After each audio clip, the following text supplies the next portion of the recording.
Bana sana bize bir şey olabilir. Sebebini biliyorum, beni yorabilir.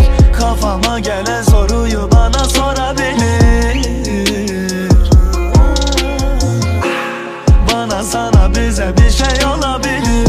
Sebebini biliyorum, beni ሆዲያትስ ሚነሶን ጥሯይ መኞልሽ እኔ ካጠገብሻለሁ ፍጹም አልጠላሽም ወዳጅ ነው የሚመስሉት ዘመድ አሳቢ ጓደኛ በውስጥ ያሰሉት ሸሩና ሊለያዩኛል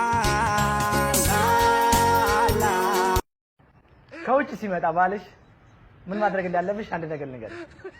አንዳንድ ቀን ሁሌ ባይሆንም ማለት ነው አንዳንድ ቀን ወይም ደግሞ ድንገት ባልሽ ከውጭ መጥቶ በር ቆርቆሮ እንደገባ እንደከፈትሽ የመጀመሪያ መብራቱን አጥፊበት። መብራቱን እልም አድርጊበት። ሊደነግጥ ይችላል። ምን ተፈጠረ ይላል ሲመጣ ማለት ነው። ላ ያንተ የፊትህ መብራት ለክላስ ይበቃዋል ብዬ ነው። እና እንደ አይነት ሙዶችን መጠቀም